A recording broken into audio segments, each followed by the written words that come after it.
मित्रों, वैदिक ज्योतिष केंद्र में आपका स्वागत है। आज हम बात करने वाले हैं करोड़पति योग के बारे में। तो हमने दो कुंडलियों को लिया है, एक तो हमने लगन को लिया है, दूसरा हमने होरा कुंडली को लिया है। होरा कुंडली का विशेष महत्व होता है, केवल धन की आर्थिक स्थिति को देखने के लिए ही किया जाता है। तो चूंकि हम करोड़पति योग की बात कर रहे हैं तो हमें होरा कुंडली लेना अनिवार्य हो जाता है।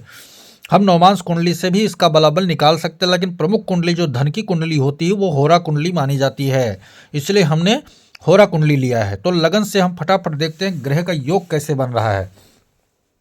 अगर इस कुंडली में हम देखें कि धनेश कौन है, तो धनेश कौन है, शुक्र है।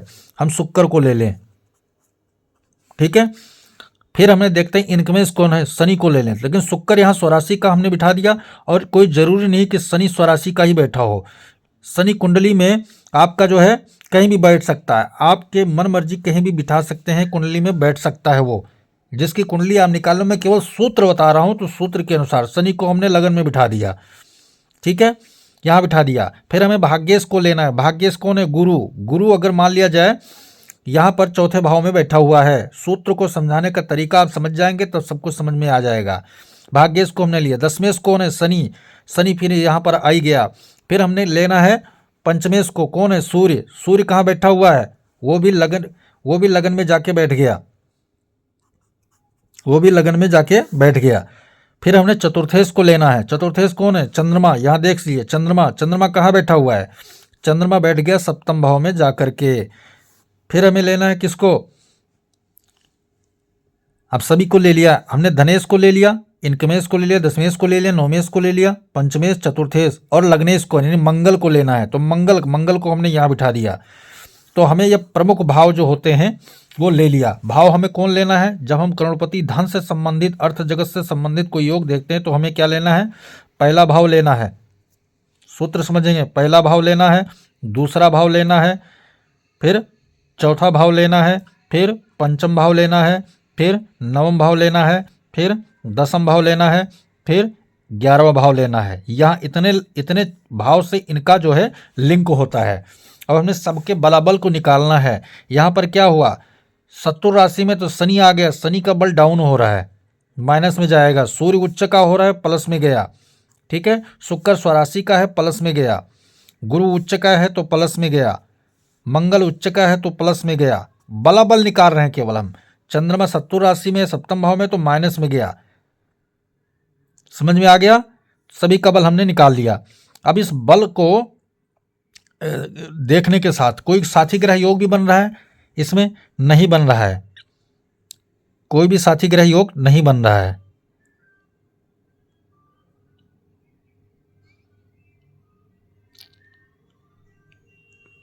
ठीक है, कोई साथी ग्रह योग इसमें नहीं बन रहा है। भावत भावन का सिद्धांत, धन का भावत भावन का सिद्धांत हमें लेना है। कैसे लेना है, लग्न से दूसरा धन का भाव होता है, लग्न से 11वां इनकम का भाव होता है। तो भावत भावन का सिद्धांत कैसे, लग्न से दूसरा तो दूसरे से भी दूसरा हमें जाना है। तो यहाँ कौन मिला हमें, एक तो शुक्र मिला, एक तो बुध मिला। शुक्र मिल गया, बुध मिल गया, फिर शनि और गुरु मिल गया। शनि मिला, यहां से 11वां जाएंगे, 1 2 3 4 5 6 7 8 9 10 11, गुरु मिल गया। इधर शुक्र बुध और इधर शनि और गुरु। ये विशेष धन सूत्र निकालने का तरीका आप जानेंगे तभी समझ में आएगा, ठीक है। बलाबल निकाले, यहाँ कितने प्लस आए, 1 2 3 4, 4 प्लस हमें यहाँ प्राप्त हुआ। अब इन्हीं ग्रहों को यहाँ पर देखें कि ये सारे ग्रह कहाँ बैठे हुए हैं। होरा कुंडली की बात करें तो दो ही प्रकार के लगन वहां उदय होते हैं। यह सूत्र आपको जानना बहुत अनिवार्य है, तभी समझ में आएगा पूरी तरह। अगर आप उसको नहीं जानते हैं तरीका, तो आपके समझ में वो चीज आने वाली नहीं है। या तो आपका कर्क लगन बनेगा या तो आपका सिंह लगन बनेगा, दो ही लगन बनेंगे। तो हम उन्हीं लगनों को बार बार समझा रहे हैं। तो हमें जो ग्रह निकल के आए हैं या अन्य ग्रहों को भी लेना है, हमें बाकी जो ग्रह रह गए हैं उनको भी कहीं ना कहीं इसमें जगह देना है, क्योंकि वो भी रहते हैं। तो मान लिया जाए जो ग्रह निकल के आए, बलाबल हमने जिन ग्रहों का निकाला, कौन कौन से निकाला, शुक्र का निकाला, सूर्य का निकाला, शनि का निकाला, गुरु का निकाला, चंद्रमा का निकाला, मंगल का निकाला। अब इनमें शुभ ग्रह कौन कौन से हैं, शुभ ग्रह होते हैं शुक्र, गुरु, बुध, चंद्र, ये शुभ ग्रह में माने जाते हैं। क्रूर ग्रह शनि, मंगल, राहु और केतु ये क्रूर ग्रह माने जाते हैं। तो इनकी स्थिति हमें देखना है। क्रूर राशि यानी कि विषम राशि कौन है? सूर्य की राशि।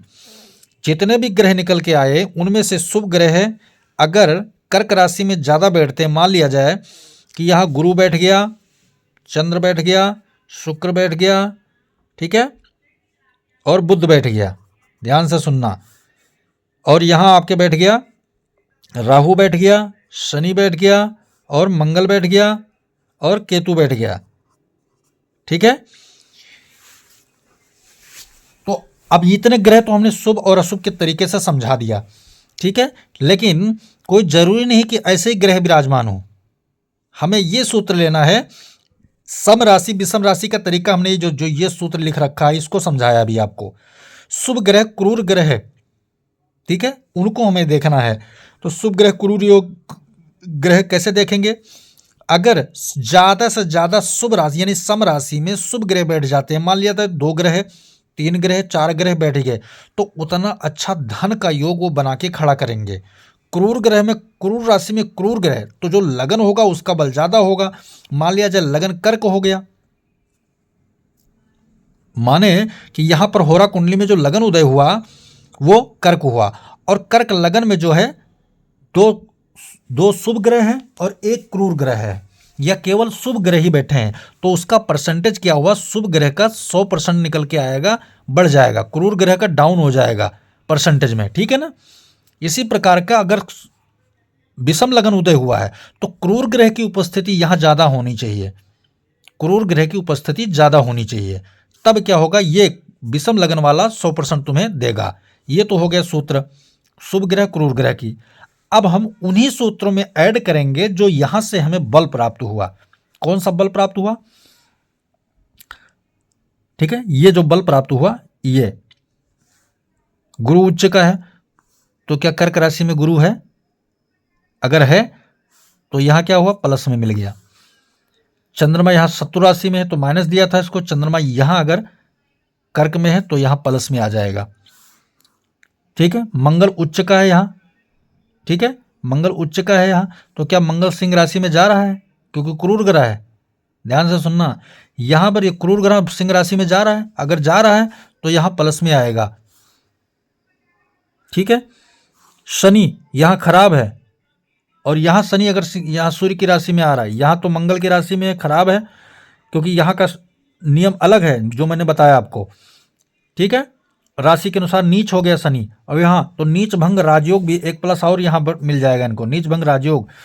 तो यहां पर शनि अगर सूर्य की राशि में आ जाता है तो यहां प्लस में चला जाएगा, ठीक है, क्योंकि चंद्रमा की राशि में अगर जाएगा तो क्या होगा? सम राशि में क्रूर ग्रह जाएंगे तो वो अशुभ हो जाएंगे।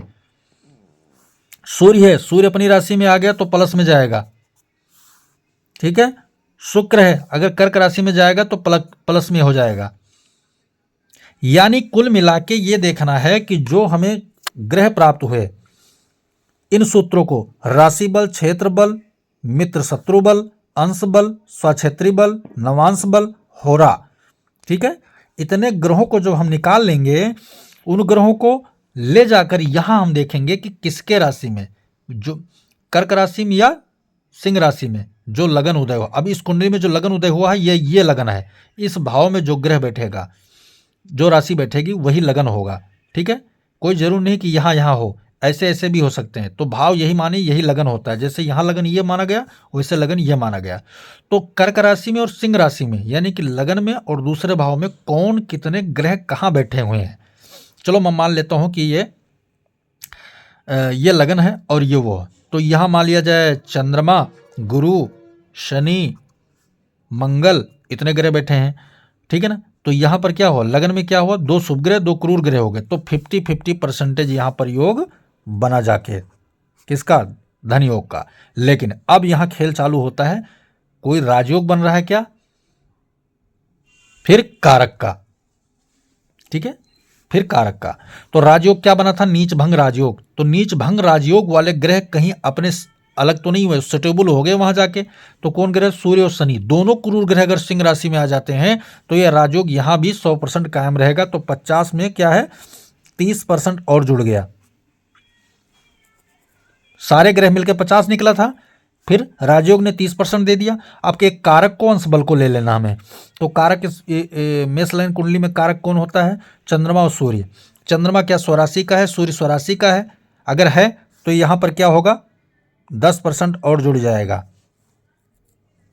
प्लस में, ठीक है ना। फिर अंश बल को लेना, सबसे ज्यादा अंश बल जो भी ग्रह हो, और वो जैसे सबसे अंश बल मान लेते हैं सबसे अंश बल ग्रह इसमें मंगल है, और मंगल जाके सिंह राशि में विराजमान हो गया, तो क्या होगा? 10% वो भी पूरा कर देगा। तो क्या हुआ? धन योग का 100% योग बन के कुंडली में तैयार हो गया, यानी करोड़पति योग बन के तैयार हो गया। इस तरीके से बला बल हमें निकालना है। होरा कुंडली को लग्न कुंडली से मैच करके जब निकालेंगे सूत्र, तभी हमारे समझ में आएगा कि करोड़पति योग कुंडली में, अरबपति योग कुंडली में कैसे बनते हैं। ठीक है, अब हम आपको एक करोड़पति योग बनाने का तरीका बता देते हैं कि बना कैसे। ये तो हमने सूत्र आपको बता दिया। मान लिया जाए कि ये लगन है और ये दूसरा भाव है। जैसे होरा कुंडली में हमेशा उदय होगा, जो लगन होगा वहां पर एक राशि होगी और दूसरे भाव, बाकी सब घर खाली होते हैं वहां। इन्हीं दो भाव में सारे ग्रह बैठे आपको नजर आएंगे, ठीक है ना।